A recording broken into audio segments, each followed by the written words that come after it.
Welcome in, everyone. We're doing something we love today, taking a deep dive. And this time, it's into the story of how modern India's government and political scene came to be. Sounds fascinating. I always find it interesting how a country's past shapes its present. And for those of you who are history buffs like me, this one's right up your alley. Absolutely. Understanding India's journey from British rule to its current system, it really is a fascinating story. And to guide us through this journey, we're turning to M. Laxmikanth's Indian Polity. It's a comprehensive text on the subject. Dense, but packed with insights. Dense is an understatement. Lucky for all of us, we've sifted through it so you don't have to. We'll be pulling out the most interesting and significant bits, those aha moments, and really break them down. It's not every day you get to unpack the formation of a nation, but that's what we're here for. Yeah. Now, when I think about India's path to independence, I have to admit something. Go on. I kind of always pictured it as a clean break from the British Raj, like a total fresh start. I can see why you'd think that. But the reality is a bit more, well, nuanced. Oh, so I'm way off base here. Not entirely. It's just that India's journey toward independence wasn't quite the complete break from the British Raj that many imagine. There's actually a surprising amount of carryover, particularly in those early years. So you're talking about the shift from the Government of India Act of 1935 to the Indian Constitution. Like, how much did they really borrow? More than you might expect. We're talking roughly 250 provisions from that 1935 Act woven right into the fabric of the Constitution. Shows a pragmatic approach, wouldn't you say? Wow, 250. It's like they were repurposing building blocks rather than starting totally from scratch. Exactly. Think of the context. India was stepping into independence, but they had to ensure a functioning government, even without British rule. Using familiar systems helped smooth that transition. That makes sense. Don't throw the baby out with the bathwater, right? Precisely. But here's where my brain starts to twist a bit. That 1935 Act, it governed a very different India, right? One still under British paramountcy. How did they navigate that massive change? Well, that's where the Indian Independence Act of 1947 comes in. It was a game changer. Swept away British paramountcy, which left all these princely states in a very unique position. Suddenly, they were free to chart their own course. Chart their own course, you mean? Join India, opt for Pakistan, Mm. or even try to go it alone. It was a fascinating and tumultuous period. Oh, wow. I can only imagine the negotiations, the pressure cooker decisions happening at that time. Hundreds of princely states, each with their own agendas. Absolutely, some large and powerful, others quite small, but each decision carried significant weight. It's a story in itself, really, one we could spend a whole other deep dive unraveling. I bet. But for now, let's stick with the Constitution itself. We've got this new Constitution being drafted, but who are the minds behind it? Like, were they directly elected by the people? That's a crucial point. The Constituent Assembly, the body tasked with this monumental task, wasn't actually elected through universal suffrage. However, it did represent a remarkably diverse swath of Indian society. So not just a bunch of lawyers huddled in a room. Not at all. You had Hindus, Muslims, Sikhs, Parsis, Anglo-Indians, Indian Christians, scheduled castes, scheduled tribes, and women from all walks of life. This assembly was designed to ensure a true cross-section of voices and perspectives were heard. That's impressive. Wait, diverse as you say, but was there anyone notably absent? Now that you mention it, there was one very prominent figure missing from the Constituent Assembly. Mahatma Gandhi himself opted not to participate. Mahatma Gandhi, wow. Any idea why he chose to sit this one out? Seems out of character. It's a question historians still debate today. Some believe he aimed to remain above the political fray, devoting himself to promoting social harmony instead. Others suggest disillusionment with the partition and the path India was on might have played a part. Whatever his reasoning, his absence was undoubtedly felt. I can only imagine. It's hard to picture the birth of the Indian Constitution without thinking of figures like Dr. B.R. Ambedkar. I mean, he's often called the father of the Indian Constitution, and rightfully so, right? Rightfully so is an understatement. Dr. Ambedkar's contributions were monumental. Not just a brilliant legal scholar, but a relentless advocate for social justice, especially for the scheduled castes. Yeah, he's a true icon. He headed the drafting committee, played a vital role in shaping the Constitution's core values and principles. His influence on the final document is undeniable. So he wasn't just involved, he was a driving force. Exactly. During the assembly debates, his arguments were renowned for their clarity and logic. He really knew how to make a point. It's amazing, isn't it, to think about Dr. Ambedkar and the other framers of the Constitution literally shaping the future of a nation. A monumental task, to say the least. And what they came up with, this Constitution, it's considered one of a kind, isn't it? It truly is. The Indian Constitution really stands out. They tried to blend federalism with strong unitary features. Okay, now you're just messing with me, right? How can you have a system that's both federalist, giving power to individual states, and unitary, with a strong central government? Those seem, I don't know. Contradictory. Yeah, like doesn't that defeat the whole purpose? It's a bit of a balancing act, that's for sure. See, on one hand, you've got a clear division of powers between the center and the states. Okay, that makes sense. So where's the but? The but is the Union List, which outlines the subjects under the center's control, and it's quite extensive. So the center isn't exactly playing a small hand here. Nope, not at all. Plus, there's the concept of residuary powers. Anything not specifically detailed in the Constitution automatically falls under the center's control. It's like a catch-all for power, huh? Exactly. So where does that leave the states? Do they have any say in how things are run? They do, of course. The Constitution grants them legislative powers over specific areas. But, and this is a big but, the strong unitary aspect can override that. Override it. During times of emergency, the Constitution lets the center assume more control, overriding some of those state powers. It's like a safety valve built into the system, Yeah. shifting the balance when needed. Precisely. It's actually quite different from other federal systems. This lets the center maintain unity, especially during a crisis. Sounds like they were really trying to think ahead, anticipate problems. Absolutely. But what about individual rights in all of this? Where do those fit into the picture? That's where fundamental rights come in, enshrined in Part 3 of the Constitution. Mm. These guarantee certain freedoms to every citizen. So kind of like the Bill of Rights in the U.S. Constitution, right? Protecting core liberties. A similar idea, yes, but there's another layer in the Indian Constitution, the directive principles of state policy.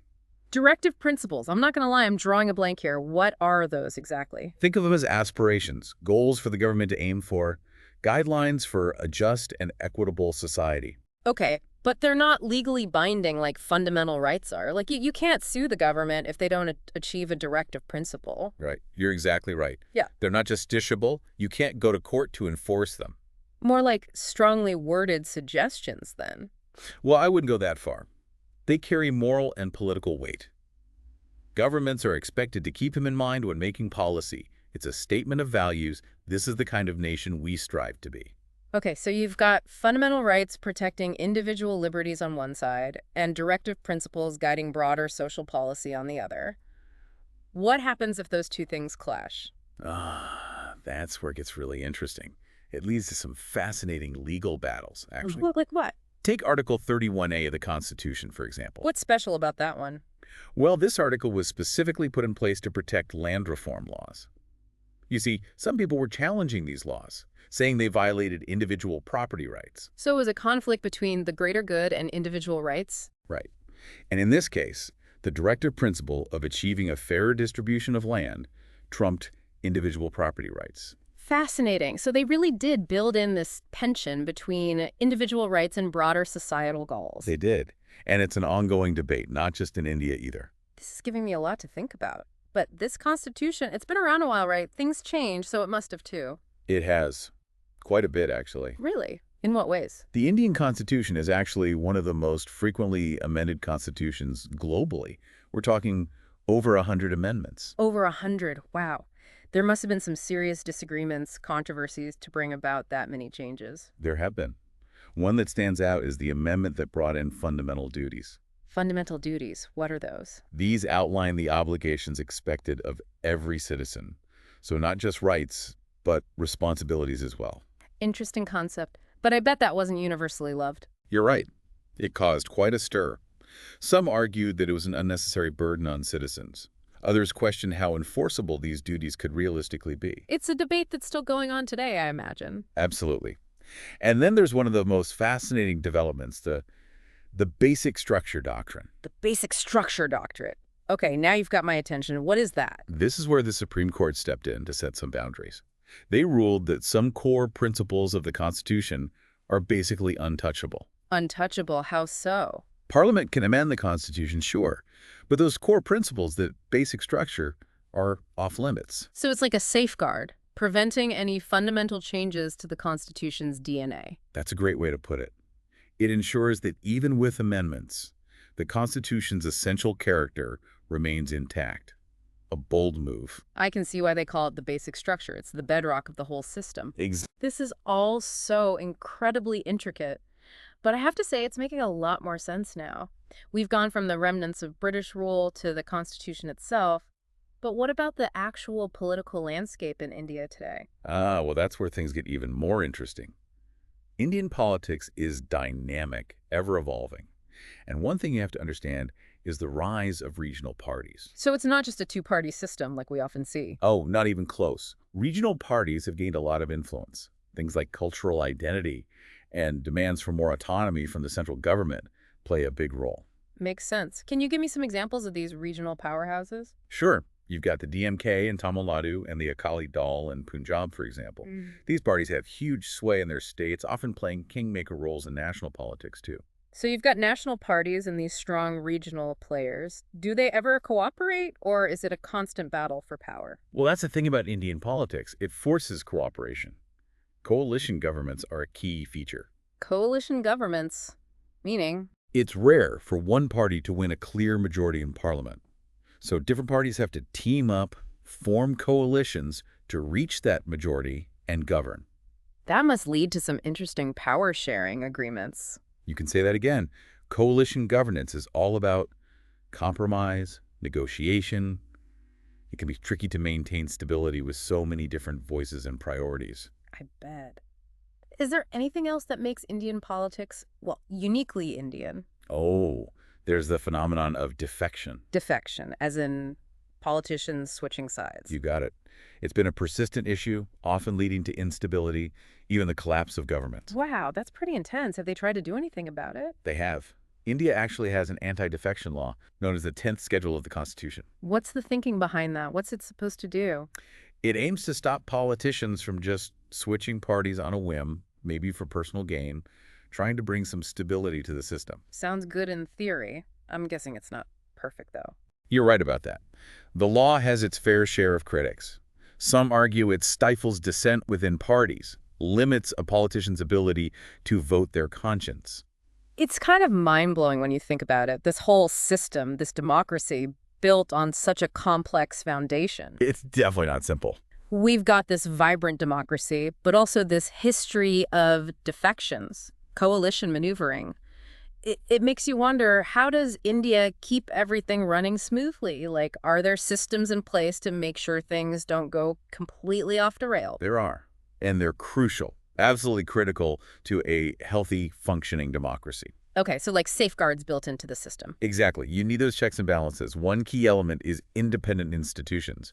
Their job is upholding democratic processes, making sure there's accountability. So they're like the referees, making sure everyone plays by the rules. That's a great way to put it. Give me some examples. What kind of institutions are we talking about here? Well, the Election Commission is a prime example. They're in charge of conducting free and fair elections. Which is kind of important in a democracy. Absolutely fundamental. And then you've got the Comptroller and Auditor General. What do? They audit government spending, making sure things are financially accountable and transparent. So they're keeping an eye on where all the money's going.